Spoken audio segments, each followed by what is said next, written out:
Greetings, ladies and gentlemen, and welcome to another edition of not just the Locked On Padres podcast, no, but also the Locked On Giants podcast for Thursday, February 29th or February 28th, whenever the heck you listen to this. It doesn't matter, but it's that week, it's that range. Okay, just to get people know, it's just in case some crazy signing happens. You know what I mean? I am one of your hosts, of course, Javier Reyes, at Javipeno on Twitter, JAVIIPENO. Might be familiar with some of my baseball-related work for not just Locked On Padres, but also justbaseball.com and future projects in the works as well. Tease. And, of course, Ben Kaspick, the host of Locked On Giants, at Ben Kaspick on Twitter. You can find both of us at Locked On Padres and then Locked On Giants on our YouTubes as well. Be sure to check that out if you want the video version of the podcast. Today's episode, we are doing not a discussion on Blake Snell and free agency. We're doing the antithesis of what we did last week, which was instead of the most hated players that we've seen amongst our respective teams over the past, few years since we've been hosting. I started technically 2020, 2019 at the earliest. We're going to be talking about the cult players, i.e. not just the stars. Obviously, Buster Posey and Fernando Tatis Jr. are like the most beloved players. No, we're talking about those fun, in the rough, weird sort of players. And I think both teams have had them. And this, in my opinion, is the epitome of the beauty of sports. Guys that you're just talking with your friends about that no one else will get. They're not that famous, but they were kind of good for you in more ways than one. So we're going to be talking about that, guys. Before we get into that, though, really quickly, today's episode is brought to you by Gametime. Download the Gametime app, create an account, and use the code LOCKEDON for $20 off your first purchase. Go check that out. Ben, ready to get the show on the road? I am. I'm looking forward to it because, like you said, I'm looking forward to hearing who the Padres guys are because Giants fans know their guys. Yeah, and it's I think it's gonna be interesting for the listeners of the other team to hear the stories behind the guys because you might not know it. As a Giants fan, I'm gonna be like, really? Y'all love that guy? Yeah, and I think vice versa. So it's a cool idea, and I'm ready to get it rolling. Absolutely, man. I'm going to toss. Nope, I once again forgot to bring a coin. I did this last week too, where I forgot the coin. First. Yeah, typical, I guess. I got a iPhone. You want to flip your iPhone? I got this little swatch. One side is leather, one side is like a sticker. There's got to be like a flip a coin app online, right? No, just do this. Sticker or leather.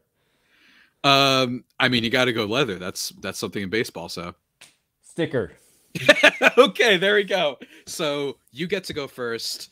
I am going to guess though one of them, and it's one that I mentioned last week, and you quickly rebutted it for most hated players because I don't really know as much. Is Joe Panik a potential cult favorite here amongst the Giant folk? He is, except if we're counting only the years in which we were hosting the show. So it's a complicated case with Joe Panik because he is this is something maybe Padres fans aren't familiar with this phrase, but it's very common in Giants land, but a forever Giant. They call him a forever Giant. Like if you were even someone who had 1 year, like especially in the championship era, who did something really important, you're a quote unquote forever Giant. And that's Panik for sure, because he came up as a rookie in 2014 and helped lead them to a World Series victory. I don't know if you remember the diving play he made in Game 7 of the World Series. Became a double play. Eric Hosmer, of all people, is the one who hit that ball, by the way. Of course he did. If that ball goes, it was a ground ball. It was a ground ball to the right side. I'll never escape this, man. I'm going to be 55 years old. Still, Eric Hosmer will be in my life one way or another. Yeah. So, that play alone, like if that ball goes into the outfield, there was runner on first. He probably gets to third. I think it was a 1-run lead for the Giants at that point. So to turn it instead into a double play with a diving play and then a flip of the glove, no hand, didn't get the ball out of the glove with his hand. He flipped the ball with his glove to Brandon Crawford, St. Louis Cardinal Brandon Crawford, which is super weird. Just had to throw that out there. And then they win Game 7, of course. And so that play, I mean, all you got to do is make one play in a Game 7 of a World Series, and you will never be unpopular. So yes, in that way, he is a cult hero. But when I was hosting the show, by that point, he was kind of not. I think people still loved him, and the casual fan probably still kind of thought he was really good, but he just kind of did not turn out to be as good as it seemed at first that he would be. And then eventually he had kind of an unceremonious end to his Giants career, played a little bit in some other places, I think the Mets, and then kind of just fell out of the game because he just wasn't performing. But so he doesn't really count.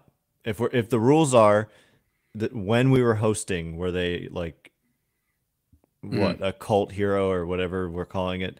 Yeah, I'm gonna say stretch it a tiny bit. No, I'm gonna say popular, yes, but like I think borderline no for the reasons that I just described. Okay, so then give me one. Oh, okay. Yeah, so let's go back to that same era. Yeah. Maybe like because I started hosting in 2019, almost exactly 5 years ago. And in that season, there were quite a few guys. Actually, like 2019, 2020, where they just had some guys, and it kind of all came together in 2021 when they won 107 games with some of these guys. But one guy who stands out right off the top is Stephen Vogt. And this guy, this guy was so popular everywhere he went. And from what I understand, if the Giants weren't able to like get Bob Melvin away from the Padres, he was still under contract. Like that, AJ Preller could have just said no, but they didn't get along. Yeah. From what I understand, they Vogt was their second choice, and I get why. I mean, he's an extremely good people person. He's hilarious. He is humble. He's been through a lot in the game. Pretty much anything you can think of, he's been through it. And he had a great year being Buster. He was like one of the better kind of backups to Buster Posey that they ever had, if not the best, because he was a lefty. He could give Buster Posey a day off against a tough righty, and he just performed. And so Stephen Vogt, both for his performance on the field and for his just great vibes and aura, definitely a hero, cult hero in 2019 for the Giants. Yeah, I mean, even I remember this guy. I remember when he hit a home run. I believe like his daughters announced his name in his last Oakland game or something like that. It was super adorable, and I loved it. That was one of the highlights, I believe, of 2021 that season. Shout out Jason Burke, former host of Locked On A's, I believe was at that game. I mean, Stephen Vogt was very fun. And for a long time, I say vote for Vogt because that was just such an easy tagline and got him far in some of these MLB voting things. Not as much as, say, like an Eric Sogard. One of the more infamous things in the history of baseball Twitter was him winning the like face of MLB thing just because A's fans were lunatics and just were like, screw it, let's just have this guy with the glasses win. Unhinged, love it. But we're not talking about the A's. We're talking about Giants and Padres. For my first, I'm going to get out of the way one that I've talked about briefly before, and that is one Sir Jorge Alfaro. Jorge Alfaro is not a good player.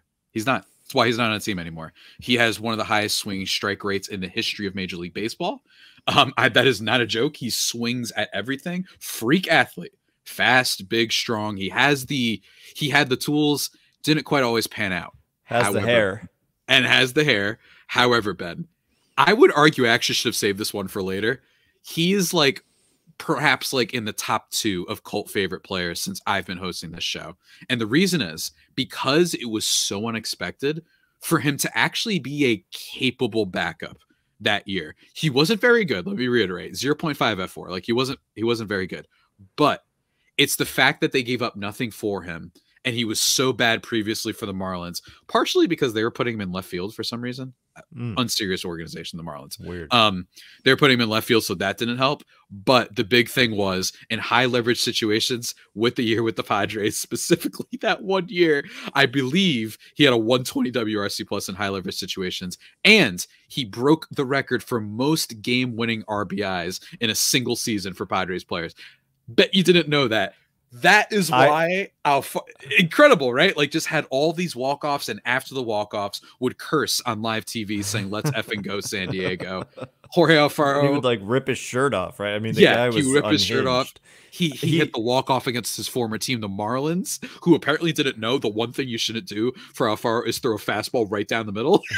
So it's just like, I think he got the Giants at least once that year. I mean, think he probably did too. That dude, like, I must say, like, from the other side, he was just one of those guys where you know he's not a good player, like he's not great, but like imposing and dangerous looking and did damage in big situations. And I think he got the Giants at least one time. Like, that guy is kind of a guy that stands out as a big avoid at all costs kind of guy, even though the numbers don't suggest that. Yeah. And I was right, by the way, 121 WRC high leverage. We don't talk about his second half, 112 in the first, 37 in the second, but he still was really great when the Padres, for some reason, needed a game-winning hit, and he did the let's effing go San Diego thing. It was a lot of fun, especially for a team that was not expected to be very good that year, with the Tatis injury, with all the other injuries, the lack of big signings, etc. So he's easily one of the first players that I got to talk about. But it's only one of the first. We still got many more to talk about, guys. And before we do that, let me just talk to you about Gametime, folks. We love Gametime here at the Locked On Padres and Locked On Giants podcast because it's tough to get tickets. Last minute, it's not fun trying to get those tickets, but they aim to help you out and make it so you don't have to wait last minute for all these special deals, guys. Over at Gametime, they believe you shouldn't have to worry when you buy tickets to your next big event. And they say event. You know why they say event? Because it's not just sports games, comedies, shows, theater, concerts, whatever. They've got you covered with killer last minute deals, all in prices, views from your seat, and their best prices guaranteed. Gametime takes the guesswork out of buying tickets. They've got flash deals. They've got zone deals. They've got, like I said, you can view your seats like a photo of what your seats are going to look like from where they are. Lowest prices guaranteed, event cancellation protection. They give you 110% back. If you find a better ticket in that zone, you can just pick a zone and they'll find a ticket for you. They're just helping you out. They're making it easier because it is very difficult sometimes these days. So guys, download the Gametime app, create an account, and use code LOCKEDON for $20 off your first purchase. Terms apply. But again, create an account, redeem code LOCKEDON for $20 off. Last minute tickets, lowest prices, guaranteed with Gametime. And just like that, we're back, everybody, here on the Locked On Padres and Locked On Giants crossover extravaganza, talking about cult favorites. Ben talked a little bit about one Sir Joe Panik and one Sir... I believe in Stephen Vogt. Yeah, Stephen Vogt. And then I talked about, what's his face, Jorge Alfaro. Ben, would you like to... I say that for everybody, even if I know who I'm talking about. It's just He's got a memorable face. Yeah, it's a weird thing that I do. It's the hair that scares me. I'll say it about like my dad. I'll be like, and what's his face, my dad? You know what I mean? Like I say what's his face as a buffer a lot. Yeah, yeah. But anyway, that's cool. That's cool. Who's another cult favorite do you think? All right, so drawing off that same season, they had some guys, man. That 2019 team, it was the first year under new leadership. They had fired their longtime leadership, brought in someone totally new, Farhan Zaidi from the Dodgers, and they had some dudes who became beloved. And the other guy, I mean, like in addition to Vogt finding Yastrzemski, I don't think I'm going to discuss Yastrzemski because he's such an established guy and a pretty popular player that he doesn't really fall into this more niche category. But Kevin Pillar, how about a name? It almost feels like he doesn't play anymore to me, but he's still around. He's still around and playing the game. They traded for Kevin Pillar like 3 days or 2 days into the season. And he went on to, he's another one of those guys where if you look at the numbers, you're seeing below average production like pretty much every year because, like Alfaro, he swings at everything. He had an incredible skill that year for swinging like the highest swing rate at pitches out of the zone of anybody in baseball. And he had a very average swing rate at pitches in the zone. So like he loved to swing if it was a ball, but he wasn't so keen on swinging if it was a strike. However, nonetheless, he was completely beloved. Why? Because he played the game hard. He made a lot of contact, and it's hard to explain in some ways. I mean, he had big hits. There's just something about certain players and the way that they play.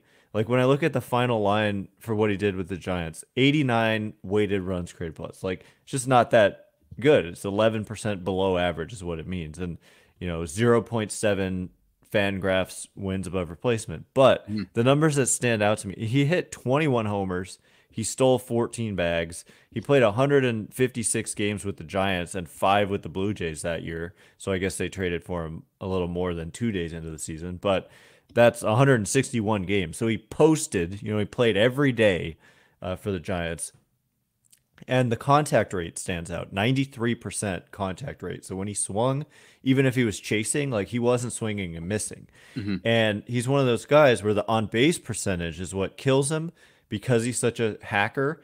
But the batting average is above average. 264 might not sound great, but league average these days is around 240 something. And so when you're about 20 points above average in batting average, it's a brand, and plus he hit for power. Like I said, the 21 homers. So you're talking, an above average batting average and above average power. It's just he didn't walk basically, and that leads to you're below average offensively. But and then like I think he was probably a little bit overrated defensively based on just reputation. He wasn't actually as good as he was when he was with the Blue Jays, when he was elite for the earlier part of his career. But anyway, he was so, like, if you look at the numbers, like I said, it's 0.7 FWAR and 89 weighted runs created plus. Yet he got a 10th place MVP vote from Hank Schulman of the San Francisco Chronicle, a Giants beat writer. That's the kind of like brainwashing that Kevin Pillar did to people, like into thinking he was like really good, like deserving of a being a top. It's just, I mean, it's an objectively insane that he got an MVP vote. But at the same time, I get it, like, because he was something about him. Yeah, there's just something about him. He was just a grinder and a gamer and blah blah blah. All the adjectives I can throw out there. So that's my guy number 2, both in 2019. So Giants didn't have a great record, but they had some fun guys.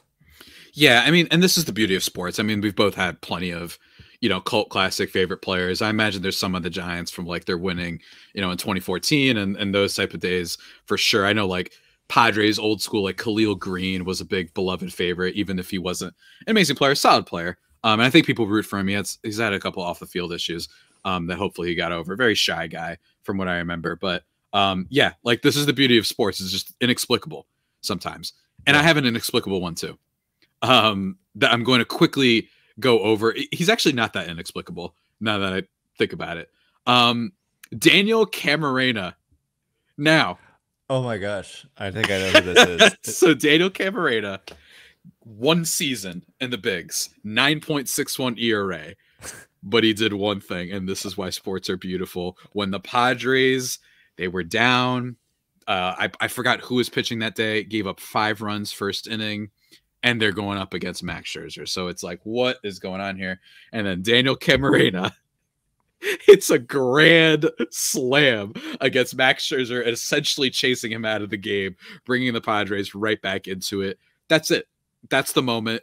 Basically his whole career. And if I'm Daniel Camarena, I am flexing that wherever I go. If I'm at a bar trying to hit up somebody, hit up a romantic partner, I'm like, hey, You want to see something cool? You know what I mean? I am absolutely I'm pulling up the video. Shouts to Camarena. And shouts to Don Orsilla's call.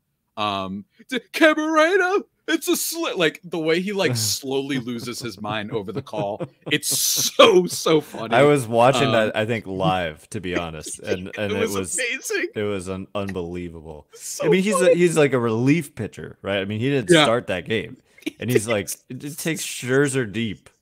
And the guy like an unestablished relief pitcher. And I believe that it was like the first grand slam he ever gave up to a pitcher or something like that too. So or first home run given up to a pitcher, something crazy like that. Yeah. And Scherzer was stunned. Unfortunately, some may say the universe conspired against us to then make it that Max Scherzer would go to the Dodgers instead of us after that same year. But whatever, Cameron, you live in my heart forever. We love you, buddy. Let's keep it going. A few more before we take a break. Ben, give me one more for the Giants. I've got so many to choose from. How about this is a good one because there's a Padres connection here. Alex Dickerson. Alex 2020, Dickerson, he was awesome. Yeah. Former Padre. Like this guy, he came up, I think, or not came up, but they traded for him. Franklin Van Herp is who they gave up for Alex Dickerson, a pitcher who pitched on like Team Netherlands. I always thought it was Van Gerp, but it's, I think, pronounced Van Herp. Anyway, that's beside the point. Alex Dickerson came up in 2019. They traded for him, and then he debuted for the Giants in 2019 and just lit the world on fire. And the Giants had the best record in baseball in the month of July, and Alex Dickerson had everything to do with it, his arrival. And he just kind of changed the like the tenor of that team. And it led to a better 2020, I would argue. And it led to a crazy 2021. There were just like good vibes that started to accumulate with some of these players. And Alex Dickerson was right in the middle, along with Kevin Pillar, along with Stephen Vogt. And then in 2020, Alex Dickerson, I'm going to pull up the numbers just really quick because I want to, Corey Dickerson is who I accidentally clicked on. But I've done that like 7 times for some reason with the same player. Yeah. Yeah. If you write Dickerson, that's the one that's going to pop up. Yeah. So in 2019, 112 weighted runs created plus, which is not the most amazing. I think he kind of cooled off. He played some games with the Padres. Minus 20 WRC plus with the Padres. Hit 158 with a 158 on base and a 158 slugging. And then he goes to the Giants. What people do for us, yeah. And he hit 290, 351 on base, 529 slugging. And then the next season, the abbreviated season, of course, hits 298 with a 371 on base and a 576 slugging. Yeah. 149 weighted runs created plus. So he just had that second half of 2019 and all of that shortened season in 2020 where he was just an awesome bat. And then 2021, ironically, the year when they actually win 107 games, he kind of fell off. And then the next year he goes to the Braves and he completely fell off, and that was it, and he's out of the game. So he was just a flash in a pan, but for like half a season and then a whole partial season, 2020, he was awesome and a total cult hero for the Giants. Absolutely. What a great pull. I remember him, and I remember him hitting against the Padres in that year. He was probably one of the main reasons why they struggled sometimes to play against the Giants that year, even though they ended up getting the best of them. But still, good player for them for a short time. Very good pull.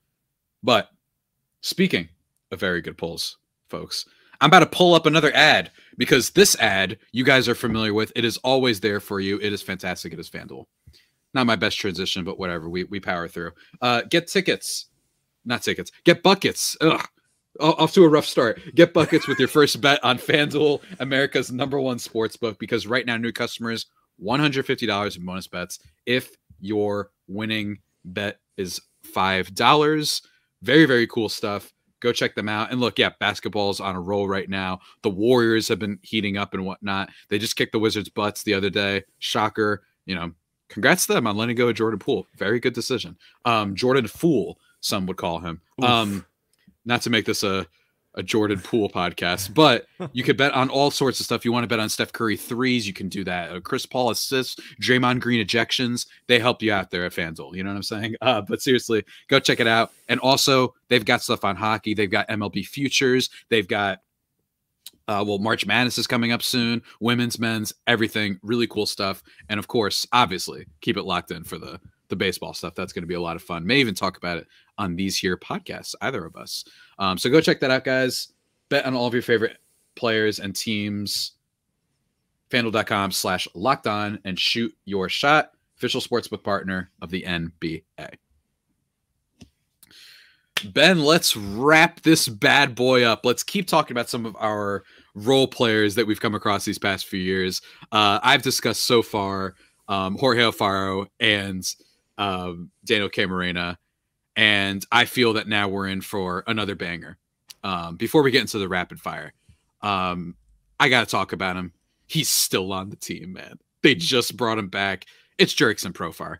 And this one is one that is not a former, or everyone we've talked about so far for the most part is someone who used to be on the team, or at least isn't as relevant anymore, while Profar is still kind of hanging in there. The reason for Jurickson Profar is literally all vibes. That's it. It's all vibes. Now, he did actually have his best season with the Padres, 2.6, I believe, F4 in 2022 with the team, which isn't amazing, but he was good with them. And I think one of the reasons was because he came in at right opportunities. You felt like he would give you, even if it's something as simple as like a long at bat, putting the ball in play, he would do that. And he even had early on in that 2022 campaign, a lot of outfield assists, which probably inflated his defense. He's not the best defender, but had a lot of outfield assists. That was fun. And then the vibes. He's hit some walk-offs for the teams before, gets along with a lot of people, and inexplicably is just, even if it's this, he's not an all-star, he is objectively better when he's on the Padres for some reason. Goes to the Rockies and is a -2 F4 player last year. And I'm not kidding.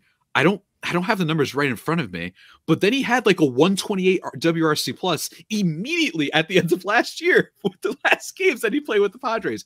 It's just very, very odd. I'm actually going to pull up those numbers, but also a smile that lights up the world, ladies and gentlemen. This guy could blow up the moon. That's how powerful his smile is. And I think that's why they love him. I'm actually pulling up the Padres thing right now. So small comparison, 680 OPS with the Rockies, and then 776 immediately. And that's going from Coors Field to not Coors Field and getting better. Inexplicable. Yeah. Friends with Tatis for sure. They're always joking around the clubhouse. Great vibes guy. And I imagine he's going to be remembered for years to come. More valuable to the Padres certainly than other teams. Decent fourth outfielder, especially on the budget constraints the Padres have right now. Yeah, and another guy that I don't want to see come up in an important situation. He's just another one of those guys that, that you look at the numbers and you're not overwhelmed, but you look in the game and he's just not the guy you want up. And like you said, kind of long at bats and like just ability to foul off pitches and then do Every something. team has them. Yeah. Every team Howie Kendrick is like one of the great, like actually good player examples of this.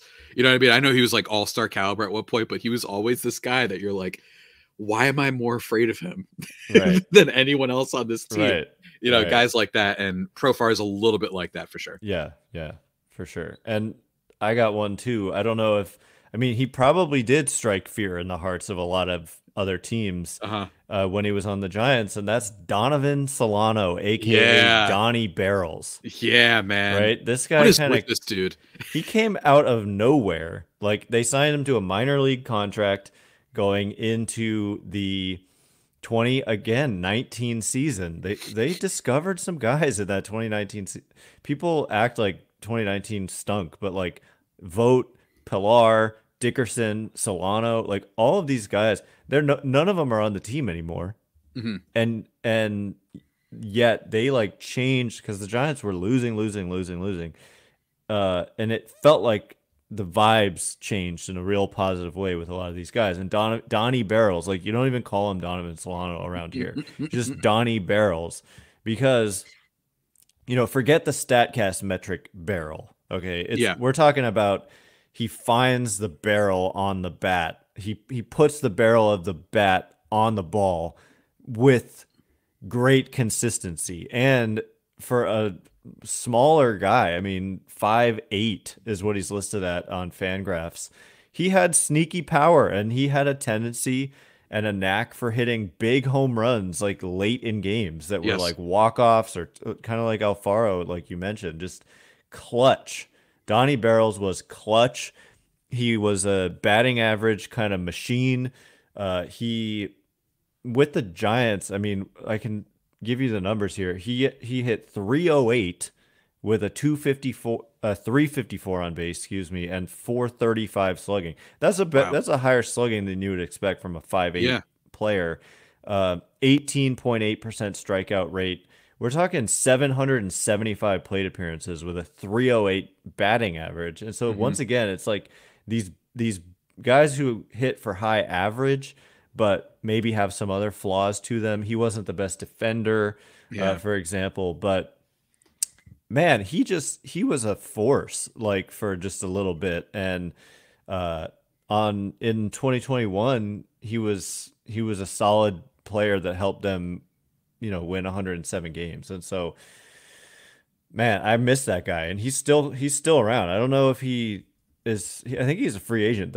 They let him go because he was getting older, but he had a couple nice seasons. One with Cincinnati and then with Minnesota last year, just doing more of the same, basically.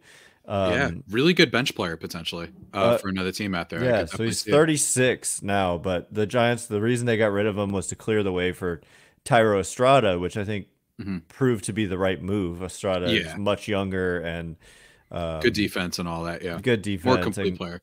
Yeah, but man, Donnie Barrels just. I remember hearing that moniker.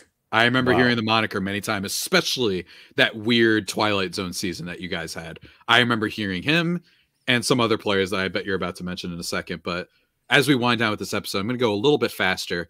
Okay. But actually, one more player that I want to dive deep into. It's the last one that I'm going to dive deep into, relatively speaking. It's Will Myers. And the reason for this, you can watch last week what I talked about with Eric Hosmer. Will Myers is the opposite of that. Not a great player. In a lot of ways, a disappointing player. Signed the largest contract in Padres history at the time. Didn't really live up to it. He was a fantasy animal for a couple of years because he went nearly 30-30 a couple of those years. But it's the swing, the weird long bat, the very inoffensive bat flip he did that would still get people like Madison Bumgarner annoyed. But for me, it was the attitude. He clearly liked it there. Even if it was like, he's a legend on Padres Twitter, right? Like the picture of him doing the thumbs up with the glasses as he rides the Taco Bell. Love the tacos there. There was more of an attachment. And that's why I've always said, it's not just that Hosmer was bad. It's not just that he was overpaid. It's lack of attachment, lack of accountability, media telling us all these things. Meanwhile, Will Myers is in trade rumors every 5 minutes and then nothing. He's never freaking out. He's like, yeah, I get it.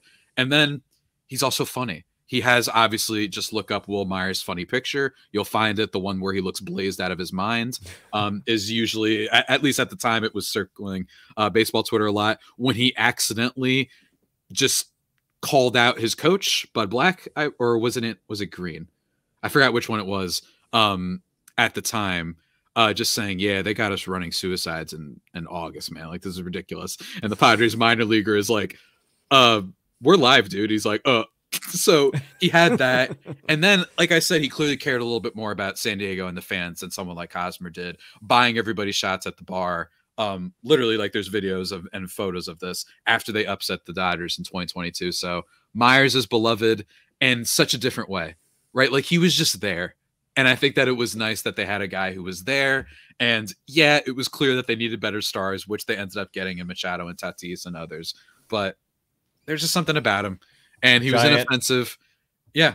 Giant killer, by the way. Yes. And that was the other thing. Was remarkably good against a couple teams. Namely Oracle the Park, Giants. like, anytime he came, I think he was even better at Oracle. He just, like, he made that place look small, like, every time he came into town. And then also, 2020 was the one year where he was objectively an elite player. For some reason, now, It's 2020, that's why. But he was just the most clutch player ever. Had multiple hits. Him and Tatis in the playoff series against the Cardinals. It was the first time in Major League history that a pair of teammates both hit 2 home runs in the same game. That was Will Myers went deep twice. Tatis went deep twice, including the one that gave you the MLB The Show cover. So he's got a little bit of that to him.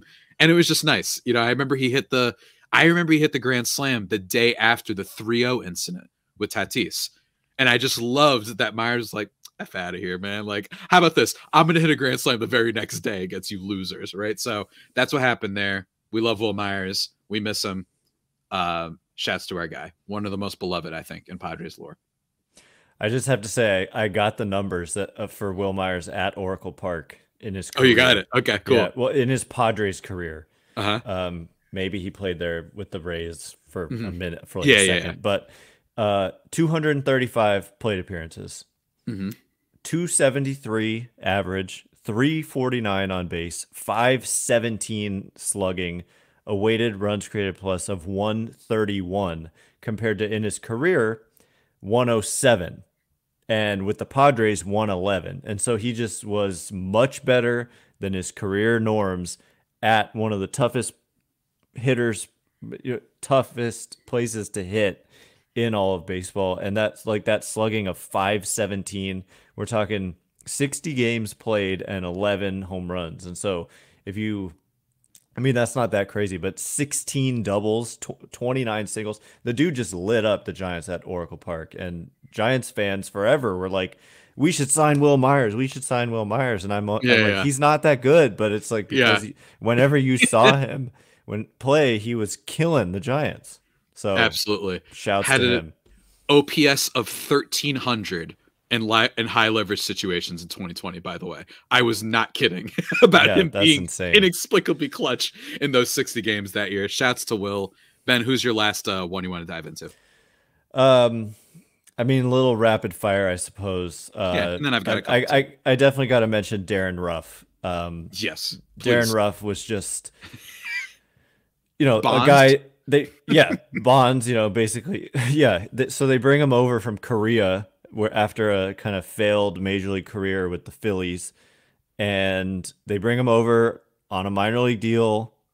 Minor league deal, I think. Might have been a major league deal. Regardless, he went on to just be a total monster and just the most dangerous bat in baseball against left-handed pitching, and was just like Babe Ruth against left-handed pitching. Like you said, Bonds, like whatever name you want to throw out there, he literally like matched that production or bested it against left-handed pitching. And with the way the Giants were operating, he was only facing left-handed pitching, and so he was just a total monster. And then inexplicably, he just kind of suddenly in 2022 couldn't play anymore. Like he just stopped being good. And so it was just like a flash in a pan. There's so many of these guys for the Giants who are just flashes in a pan. And then you get to some other guys like Kevin Gausman. I don't know if he counts because he's such a big name now, but he wasn't when he came to the Giants. I mean, he was a top prospect. Wilmer Flores, beloved, kind of like was hated in New York too with the Mets for making a bunch of mistakes, and then became this like solid batter to this day still. So that's a good one, for sure. I think they fell in love with the tears though when he thought he was traded and he cried on the field. Oh yeah, I forgot about that. I felt so bad. Yeah. Oh my gosh. Yeah. And then he produced a little bit for them. Yeah, shouts to Wilmer Flores. I mean, he might be the most popular Giants player outside of maybe Logan Webb right now. Wow. He's just, people love Wilmer Flores everywhere he goes, I think. And then there's just some Lamont Wade with Late Night Lamont 2021. Blake Sable a little bit in 2023. John Brebbia, kind of underrated, just hilarious relief pitcher. One of the funniest guys in the game. And there's more I could name, but I think that's where I'm going to wrap it up. Yeah, I got you. Just for some rapid fires from me. David Dahl, game tying home run for the Padres last year. Kim walked it off after. Very, very minor one. That's a brief one. Austin Adams, not because he was good, because it's very funny that he broke like all the records of hitting batters and just, but he was like a good relief pitcher one year. Like he would get strikeouts. The problem is he just couldn't stop hitting batters. So he's just a funny footnote. Trevor Rosenthal is actually a little bit of a real one, was exceptionally good for a decent amount of time back with the Cardinals, fell off, had a lot of injuries, then came back a bit, became a very popular trade deadline target. Padres got him, and he had a very funny Twitter. People who were following the Padres around that time will know he was just very funny. I don't know what it was, but he just loved being on the Padres for a little bit. Brian O'Grady, I don't even know why he became beloved for Padres fans. He's barely even got a stat page. I think he was just another Twitter guy that people liked, and he was just having fun with the fans online. Who else we got here? Franmil Reyes a little bit, because he's my brother, obviously, so got to put him. It's also worth pointing out that the Padres got rapidly worse after trading him at the deadline in 2019. Seth Smith, one of my boys, was one of the only good players during that really rough Padres rebuild era. Miguel Diaz, relief pitcher, only because his name's Miguel Diaz, the name of our king from the Cobra Kai series. And then last, and certainly not least, and I don't even think I got to explain why, James Shields, you know? Oh my gosh. We love you, bud. We love you, buddy. We love you very much. Thank you very much. And you were good for us as a pitcher. So it's not just the other reason. James Shields. But it's also because Big Game James. He was actually pretty good for the Padres too. Postseason numbers are horrible. And he has the nickname Big Game James. Look him up. I know. They're horrible. He was not Big Game James, but he got the name for some unknown reason. What can I say? With the Padres, actually pitched pretty decent for them for a little bit.